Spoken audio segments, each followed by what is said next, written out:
Okay, for today's video mga kapatid, gagawa tayo ng ice cream mango. Bagong ligo ko lang kasi, kaya nga nakatuwalya na naka-apron. So, dahil mura ang mango ngayon, imagine 3 kilos for 100 pesos. Yan. So, kahit kaliligo lang, gawa kami ng mango ice cream.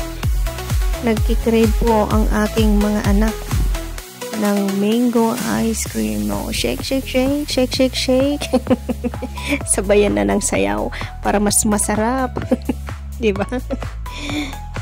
So, simple lang po ang aming ginawa. Linagyan po lang namin ng nestle cream, condensed, and cheese. So, yun po. At yung iba, ginawa namin na buo-buo yung mango. Kesa naman sa bibili tayo ng tag 20, diba? 25, ganon. So, gagawa na lang tayo.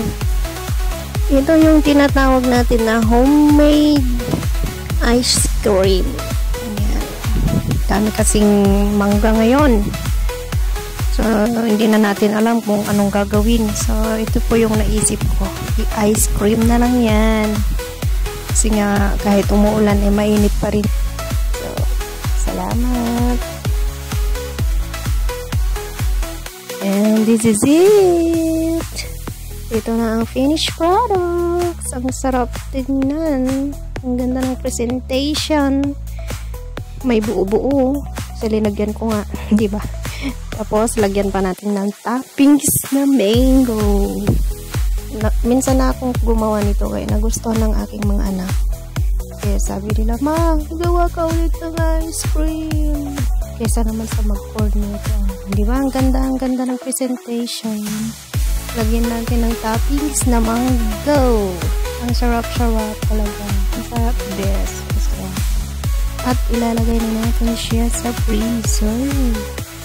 And ready for tomorrow. Excited na nga yung anak ko dyan na bunso eh. Umiiyak talaga siya. Ang gusto niya kakainin na, pero hindi pa okay. Hindi pa matigas, be. Diba?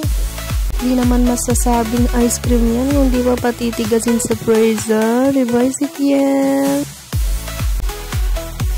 Okay, hanggang dyan na lang mga kasama. Salamat sa panonood. God bless you.